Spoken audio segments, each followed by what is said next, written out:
The American flag is under attack on a college campus yet again, this time at UC Davis, where its student senate voted to remove the flag from its meetings. The bill stated, in accordance with the university, that the concept of the United States of America and patriotism is different for every individual. It should not be compulsory that the flag is in view at all times during Senate meetings. So here with more on this, campus reform contributor Cabot Phillips. What the heck is going on out there? We've got patriotism triggering people now. And look, this may be shocking to many of our viewers at home, but for anyone that has stepped foot on a college campus in the past few years, they know this is the environment we have now, where students are coddled and almost encouraged to be offended by everything, in this case, the American flag, which ironically enough protects their very right to peaceably assemble. They're now trying to remove it. And some people might see this and say, well, it's just a harmless procedural thing they're doing to make the flag not necessary.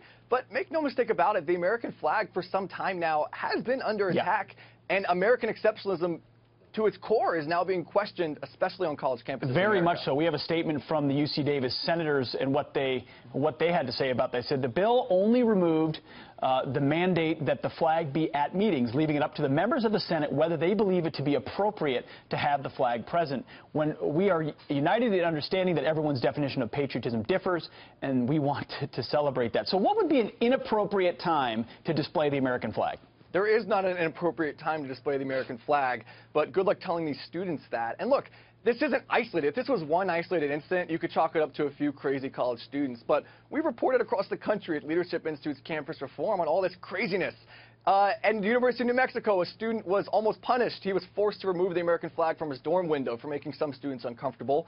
We saw, everyone remembers, up at Hampshire College, where the school, after Donald Trump was elected, removed their flag because students needed to have conversations about what the American flag stood for nowadays. And so, again, this is a concerted effort. And when you no longer teach that America is something to be proud of, as most professors are now doing, they're not teaching American exceptionalism. These are the byproducts of that, and it's almost hard to be surprised that we're seeing this. The irony is the student senator, we understand, who wrote this bill was recently naturalized as an American citizen. And we reached out to the author of the bill, and the university got no response. Yeah, no, Cabot, your point is well taken. This is not an isolated incident. And when you don't have citizens who believe in their country, how do you perpetuate a republic? It gets pretty difficult. Absolutely. And when you look at who these kids all voted for, most of these kids, they all love Bernie Sanders as their idol, and throughout his campaign, what was he doing? He was saying, look at Canada, look at Finland, look at Sweden, they're doing great. And so these students see those other countries and think America is no longer something to be proud of. That's right. Well, Cabot Phillips, thanks a lot for joining us this morning. We appreciate it. Thanks for having me on.